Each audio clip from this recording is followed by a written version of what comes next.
ዓለማችን ላይ ከተሰሩ እጅግ አስደናቂ የሥነ ህንጻ ተአምራት አንዱ ላይ ተገኝቻለሁ። በቅርብ ጊዜ አየዋለሁ ብዬ በህይወት ያስቤ አላቅም። ታላቁ የቻይና ግንብ። ግን ይህን ቦታ በቪዲዮ ከማየትና በአካል ከመውጣት የትኛው ይከብዳል? ሰው ግን እየረገጡ እንደ መውጣት ነው። በጣም አቅቶኛል። በቃ እንዲህ የቆመ ነገር። እስከ መጨረሻው ድረስ አብራችሁኝ ቆዩ። ዛሬ ወደ ቤጂንግ ዋናው መስህብ ወደ ታላቁ የቻይና ግንብ እንጓዛለን። መሬትን ግማሽ ያህል የሚከብድ ከ21000 ኪሎ ሜትር በላይ የሚረዝመው እጅግ ግዙፍ የመከላከያ ዋሻ ግንብ ነው። ጉዟችንን አብረን እንጀምር። በጣም ስጓጓለትና እጅግ ስመኘው የነበረ ቦታ ስለነበር ታክሲ ጠርቼ በጠዋት ነበር ወደ ስፍራ ያመራሁት። የመግቢያ ትኬቴን በኦንላይን ባስቆርጥም ግን ያው ሁሌም አይሞላምና ከረፋፈደም ቢሆን ዋናው ቦታው ላይ ደርሻለሁ። ከአንድ ሰዓት ተኩል የታክሲ ጉዞ በኋላ ነው የደረስነው። ይሄን እንቅልፍ አይነት ስሜት የተሰማኝ ነው። ቢካዝ ከኢትዮጵያ ጋር የ5 ሰዓት ዲፈረንስ ነው ያለው። አሁን እዚህ በእነሱ ሰዓት መሰላችሁ 5 ሰዓት ነው፣ በኢትዮጵያ ደግሞ 12 ሰዓት ነው ከጠዋቱ ማለት ነው። ኦልሞስት በኢትዮጵያ 9 ሰዓት ምናምን የተነሳሁት እንቅልፍ እየመጣ ነው። ግን አሁን መንገዱን ጀምሬዋለሁ። በጣም ነው ደስ ያለኝ። በጣም ነው የጓጓሁት እስከማገኘው እና ፀሐይ ስለሆነ ነው ኮፍያ ያደረኩት። ኃይለኛ ፀሐይ ነው ያለው። ድምፁ ደስ አይልም? በእናታችሁ ስማ፣ ጸጥ ያለ ነው። ጥቅጥቅ ያለ ጫካ ነው። ግን እስቲ እንደዛም ሆኖ በጣም ሙቀት ነው ያለው። ጥቅጥቅ ያለ ጫካ እኮ ነው ግን እዚህ ጋር የምታዩት ቻይኒዝ እያሳመነኝ ነው። ጫማሽ ልክ ስላልሆነ የኬብል ካሩን ትኬት ከኔ ግዢ እያለኝ ነው። እኔ ኦልሬዲ ቅድም ነው የገዛሁት እና ያረግሽው ጫማ ላሳያችሁ። አይሆንም፣ ዴንጀረስ ነው፣ አትወጪውም። ግንባታው የተጀመረው ከክርስቶስ ልደት በፊት በ7ኛው ክፍለ ዘመን በጥንታዊ የቻይና ግዛቶች ለ2000 ዓመታት ያህል በየዘመናቱ ሲገነባ ሲስፋፋና ሲታደስ የቆየ ፕሮጀክት ነበር። እላይ ተራራ ነው የምንወጣው። አሁን እውነቱን ነው ሰው እያስፈራራ መሰለኝ። ጫማሽ ልክ አይደለም። እኔ ወይዘር አይቼ የመጣሁት እና ኬብል ካሩን ስለምጠቀም ጫማ በቃ ክፍት ጫማ ላድርግ ብዬ፣ ግን የምርም ከባድ ሳይሆን አይቀርም። ኤቭሪባዲ ሽፍን ጫማ አድርጎ በስኒከር ምናምን ነው ያለው። ያው በቃ በሚመች ስኒከር። እግዚአብሔር ይርዳኝ። ባይ ባይ። እግዚአብሔር ይርዳኝ ነው የምላችሁ። ወይኔ በዛ ላይ በጣም ብዙ ሰው ነው ያለው። እንደፈራው አርፍጄ ነው የወጣሁት። አንተኛውም እኮ ግን በቃ ታክሲ ስጠብቅ ቡክስ ሳስደርግ ትኬት ሳስቆርጥ ኦንላይን ምናምን በቃ ሰዓቱ ሄደ። የምታዩት የኬብል ካሩ ነው።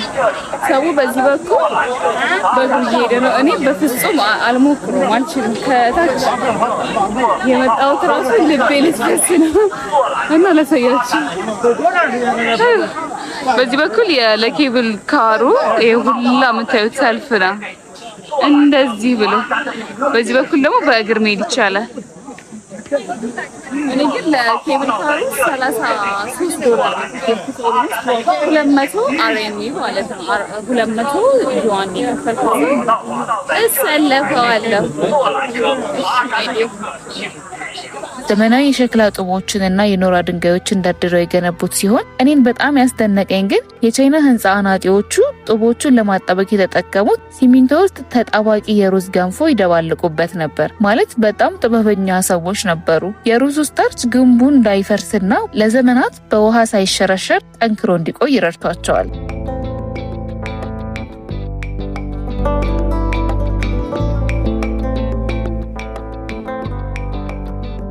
ይህን ቦታ ለመገንባት ዋነኛ ዓላማቸው አገሪቱን ከሰሜን ዘላሎች ማለትም ከሞንጎላውያን ጥቃት ለመከላከል ነበር። በተጨማሪም የሐር ንግድን ለመጠበቅና ታክስ ለመሰብሰብም ጭምር ይጠቀሙበት ነበር።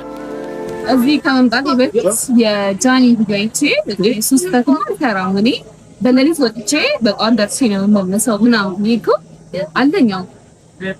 እዚህ ስደርስ ግን በቃ አይሞላም። የአንድ ሰዓት የመኪና መንገድ ነበረው። ታክሲ እስከሚመጣ አንድ ሰዓት ጠብቄ ነው ወደዚህ የሚመጣ ታክሲ ምናምን እና ኤክሳይትመንት እንዳይጠፋ እየፈራው ነው። ከሙቀቱ ጋር ከድካሙ ጋር በጣም ነው እያቃተኝ ያለው። በጣም እየጠማኝ ያለው ምንም ተሻለ ያስኩኝ ሁሉንም የታክሲ ምናምን ኦንላይን ስለሆነ የሚከፈለው ሰው ስለከፈለልኝ ብር መያዝ እንዳለብኝ ረስቼዋለሁ እና ውሃ ልገዛ ብዬ የለኝም ብር። ወይኔ ሊያ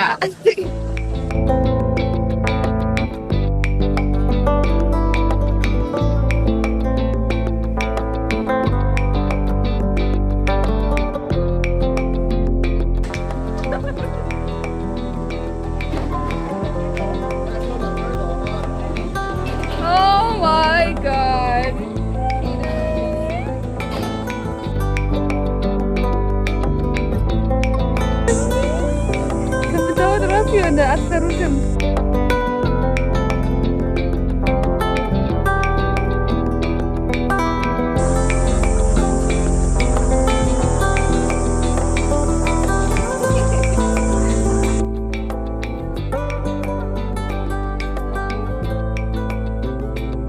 እንዴት መንቀረው እንዳስወረደኝ በዛው ይዤ ነበር። ከኬብሉ ስትወርዱ እንደዚህ ፕሪንት አድርገው ይሰጣሉ። እንዴት እንደሚያምር! ይሄ የሌላ ሰው ነው እና ብር ስላልያዝኩኝ ፕሪንት አላስደረኩም። አንድ ጥቅም አለፈኝ። ገና ካሽ አለመዘርዘሬ በጣም ብዙ ነገር ነው የሚገጥመኝ።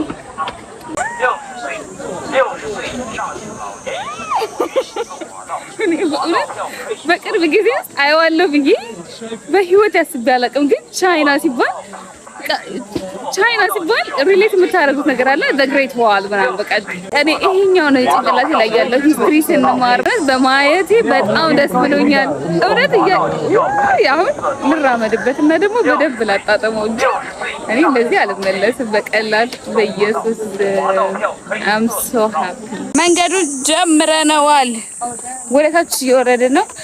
ላይ ደርሰን እኔ ሌላ ኬብል ያለ መስሎኝ ሙሉ ደረጃውን ልወጣ ነበረ ፕላኔ። ከዛ የሚመለሱትን ነጮች ጠይቃቸው ሌላ ኬብል የለም ደርሶ መመለስ ነው አሉኝ።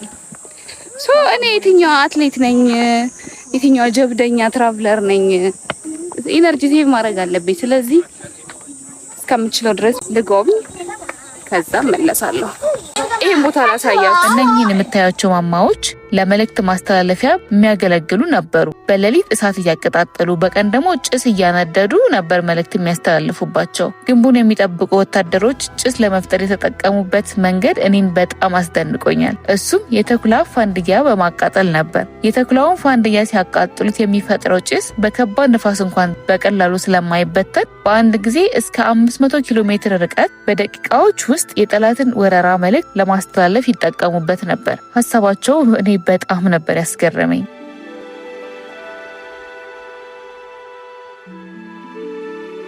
ይህንን ግንብ በዋናነት የገነቡት ወታደሮች፣ ገበሬዎችና የህግ እስረኞች ሲሆኑ ከ3 ሚሊዮን በላይ ሰዎች በተለያዩ ዘመናት ተሳታፊ ሆነዋል። ነገር ግን በከባድ ድካም፣ በቅዝቃዜ፣ በረሃብና በበሽታ ከ400 ሺህ እስከ 1 ሚሊዮን የሚደርሱ ሰዎች ህይወታቸውን አጥተዋል ተብሎ ይገመታል። በሞቱት ሰዎች ብዛትና አካላቸው በግንቡ አቅራቢያ በመቀበሩ ምክንያት የግንቡ ታሪክ ላይ የዓለማችን ረጅሙ መቃብር ወይም the longest cemetery in the world በሚል አሳዛኝ ስም ይታወቃል። ብሎ የምታዩት ማለት ደረጃ ብቻ ነው። ስትታጠፉ ደረጃ ነው። ይሄ ደግሞ ወደ ታች ነው። እንደዚህ ኢንክላይንድ ነው። የተገለበጠ ነው የሚመስለው። በቪዲዮ አያስታውቅም እንጂ እንደዚህ ያለ ነው። ባይዘው ምን እንደሆነ ማየት ፈልጋለሁ። ደረጃዎቹ በጣም አጫጭር ናቸው። እነኚህ ደረጃዎች እኩል አለመሆናቸውና መወጣጫቸው ገደላማ መሆኑ በአጋጣሚ የተሰራ አልነበረም። የጥንት ወታደሮች ከባድ የብረት አልባሳት ለብሰው ሲሮጡ እንዲሰናከሉና ፍጥነታቸውን ለመቀነስ ሆን ተብሎ የተሰራ ወታደራዊ ስልት ነበር።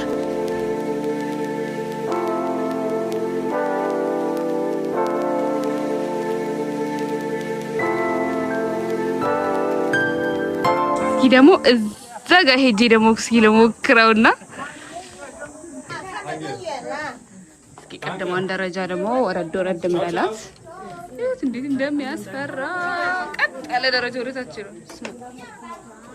ተፈጥሮ ጥግ ድረስ ነው ያለው። ጥግ ድረስ ነው ተፈጥሮ። እኔ እንደዚህ ሆኖ ሙቀት መሆኑ ብቻ ነው እኔ ቻይና በጣም የሚገርመኝ። ደረጃው በጣም ነው የሚያዳልጠው። ተጠንቅቄ ካልሆነ እዚህ አጥንቴ ነው የሚለቀመው።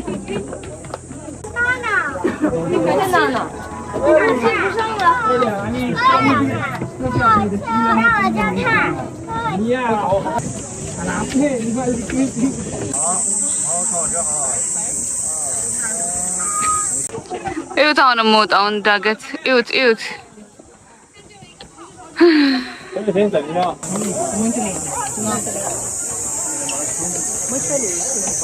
እንዲህ የቆመ ነገር ነው።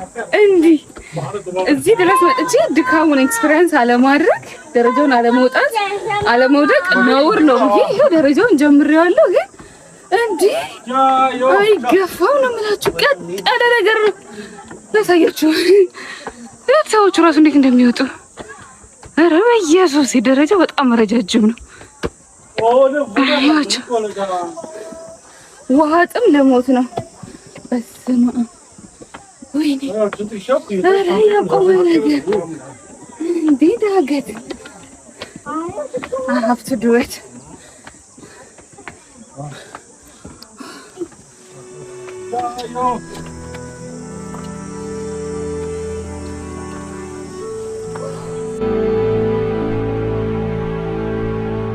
እንደ ቻይኖቹ ምርኩዝ መያዝ ሳይሻል አይቀርም ነበረ። ማውራት ራሱ እያቃተኝ ነው። ወይኔ ውሃ ጥም! ወይ ጥፍሬን ተቀየው ጥፍሬን የመጀመሪያው ግን ደርሻለሁ። የመጣሁትን መንገድ ይታያችኋል ይታያችኋል። እዚህ ጋር እኔ አሁን እዚህ ጋር ነው የምመለሰው። እዚህ ጋር ነበርኩኝ። ይሄን ሁሉ የመጣሁት ይታያችሁ። በዚህ መጥቼ በዚህ አድርጌ ነው እዛ ድረስ ነው። በጣም ረጅም ነው።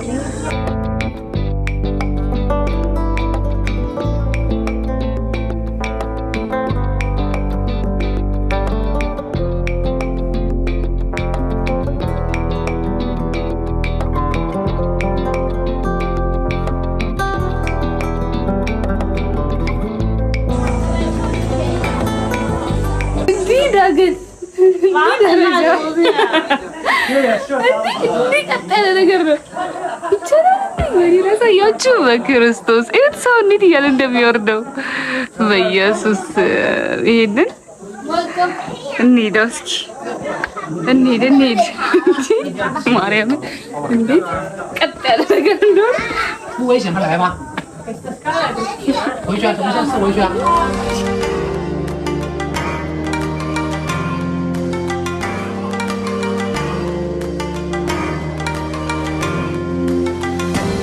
ረጃጅሙን ደረጃ ከወጣው በኋላ በጣም አጫጭር ናቸው። እዚህ ጋር ያሉት ላይክ እንደ እርምጃ ናቸው።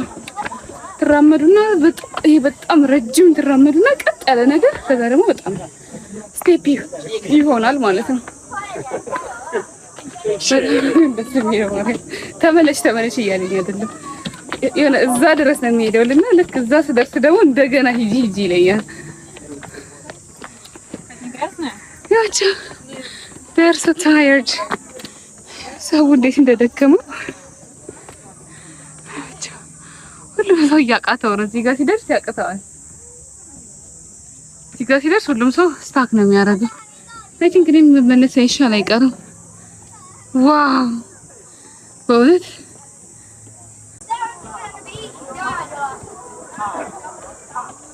አሁን እዚህ ጋር የምታዩኝ ጊቭ አፕ አድርጌ ነው ያለ ማቋረጥ ነው ደረጃ የወጣሁት። በጣም አቅቶኛል። በቃ በስማ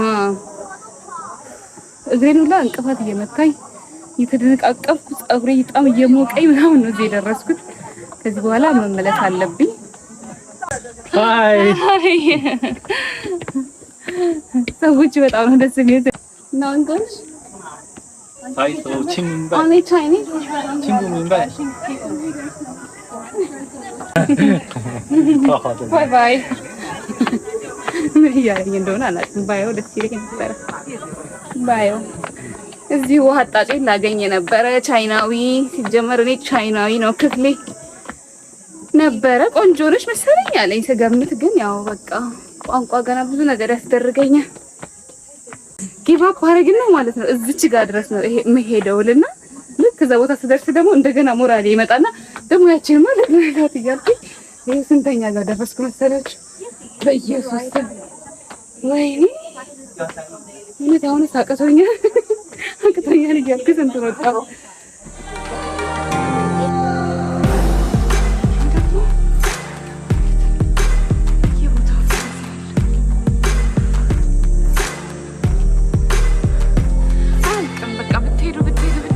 ማን ያበደን 21 ኪሎ ሜትር የሚጓዘው እንዴ? እውነት በጣም የተጓዝኩት የራሴ ያላሰብኩት ነው የተራመድኩት።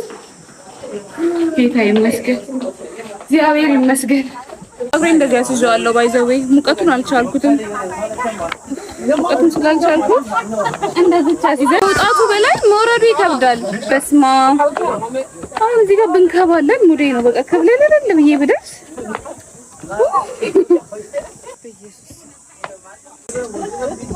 በኢየሱስ ከማስፈራቱ መክበዱ ዳገት ይሻላል ለካ። ለኪችን ድመት ማለት ነው። ቲክቶክ ላይ ነው ያየኋት። በእውነት አያታለሁ ብዬ አልጠበቅኩም ነበረ። ውሪ ቲክቶክ ላይ በጣም ፌመስ ናት። ሆነ ሰርች አድርጓት ታገኛታላችሁ። እዚች ጋር ነው የምትውለው። ሰው ምግብ ይሰጣታል ምናምን፣ ምግብ አላት በየቦታው። አሁን ራሱ ይሄ እየሰጣት ነው። የምታዩት ሰውዬ እየሰጣት ነው። እኔ እኮ አለባበሴ፣ ጸጉሬ፣ ጫማዬ ምናምን እኮ ሜካፕ ምናምን የሆነ 5 ስታር ሆቴል ሄጄ ልዝናና ባር ሊሄድ ምናምን ነው የምመስለው። እንዴ ተራራ ሞዴል መስዬ ሄጄ ወዛደር መስዬ ተመለስኩት ከነላቤ ጸጉሬ ቆሞ።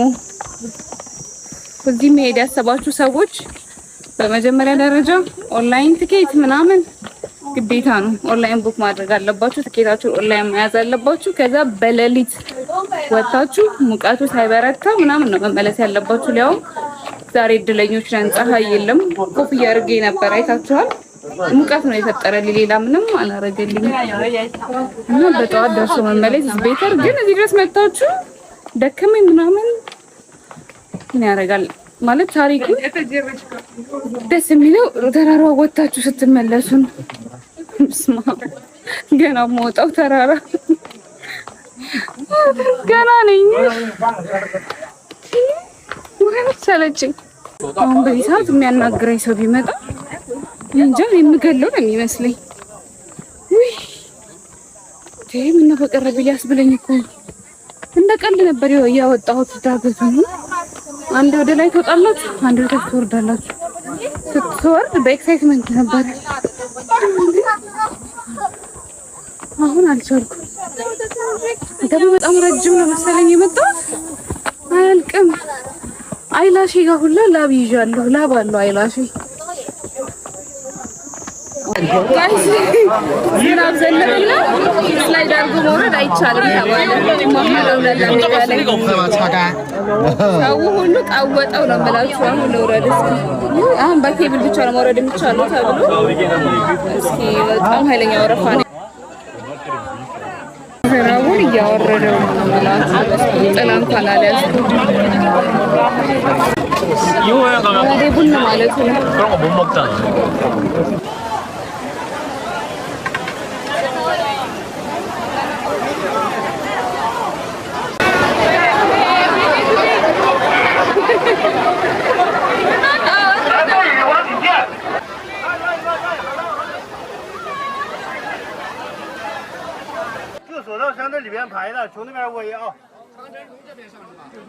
ዝናቡ ምክንያት ስላይድ አድርጎ መውረድ አይቻልም፣ ኬብል ብቻ ነው የሚቻለው ተብሎ አሁንም በጣም በኃይለኛ ግፊያ ተጋፍተን ቆመናል። ዝናቡ ጋር ምናምን በጣም ቀውጢ ነበረ እና ስላይድ ማድረግ አልችልም። ተመልሼ በኬብል ነው የምመለሰው። እስኪ ዝናቡ እንዳይዘንብብኝ እየጸለይኩ ነው። ጸጉሬ ትንሽ ዝናብ ከነካው በቃ ይቆማል።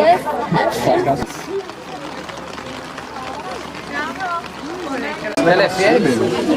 Com chuva. Papai.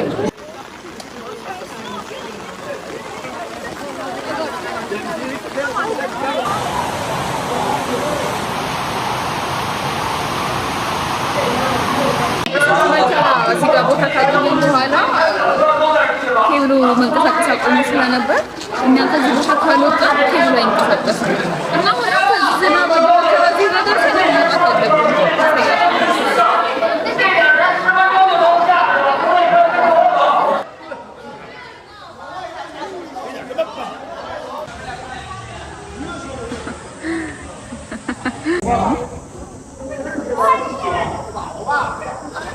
እዛ ዝናቡ አቁሞ ስንት ግፍ ያልፎ ስንት አፕሴ እንዳውን አልፈን አሁን እየተመለስን ነው። እግዚአብሔር ይመስገን በሰላም ምድር የሚነቃነቀው። ይሄ ደግሞ እየተመለስኩኝ ነው። እግዚአብሔር ይመስገን በእውነት በጣም ደስ የሚል ጊዜ ነበር ያሳለፍኩት።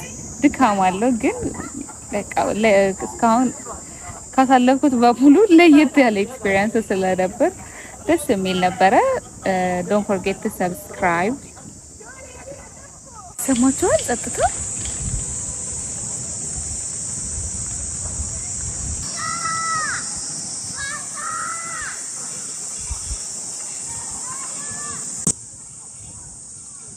በቃ የሚገርም ጫካ ነው ያለው። የሚገርም ጥቅጥቅ ያለ ጫካ እንዴት ደስ በዚህ ነበር ስላይድ የምናደርገው ግን because of the rain ማድረግ አልተቻለም። አስቡት በዚህ ጋር ብንሸራተት ኖሮ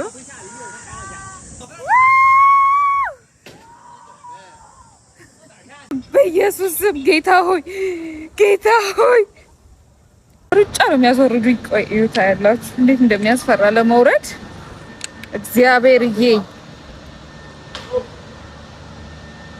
መሮጥ ነው ያለብኝ አሁን ለመውረድ።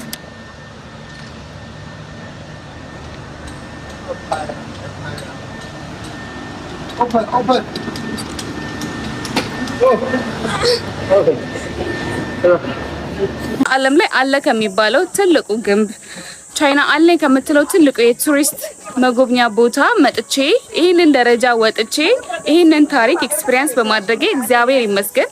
የልጅነት ህልም በቃ በዚህ ልክ ነበር ይሄን ቦታ በጣም መጎብኘት የምፈልገው። በማየቴ እግዚአብሔር ይመስገን በጣም ደስ ብሎኛል። በራሴም በጣም ኮርቻለሁ። ባይዘው በጣም ውሃ ጥማት፣ በጣም ድካም፣ በጣም ሙቀት እሱን ተቋቁሜ ነው እዚህ በጣም ረጅም ኪሎ ሜትር የመጣሁት። ሲቀጥል ይሄን የምታዩትን ቦታ ለመገንባት ኦልሞስት ከ1 ሚሊዮን በላይ ሰው ሞቶበታል። በቃ ላይክ ሰው ግን እየረገጡ እንደ መውጣት ነው ደረጃውን ስትወጡ እና ይሄንን ታሪክን በማየቴ በመጎብኘቴ ኤክስፒሪየንስ በማድረጌ በጣም በራሴ ኮርቻለሁ። እዚህ እስከ ቪዲዮ መጨረሻ ድረስ ስላያችሁኝ ስለተከታተላችሁኝ በጣም ነው የማመሰግነው። ሰብስክራይብ ያላደረጋችሁ ፕሊዝ አሁኑኑ ሰብስክራይብ አድርጉ፣ ላይክ ሼር አድርጉ። ሌላ ሀገር በሚያምር ቪዲዮ እስክንገናኝ ድረስ በጣም ትናፍቁኛላችሁ። የእናንተ ሳፖርት ነው እንዲህ ታታሪ ሆኜ እንድሰራ የሚያደርገኝ። በጣም ነው የምወዳችሁ። ቴንክ ዩ ፎር ዋቺንግ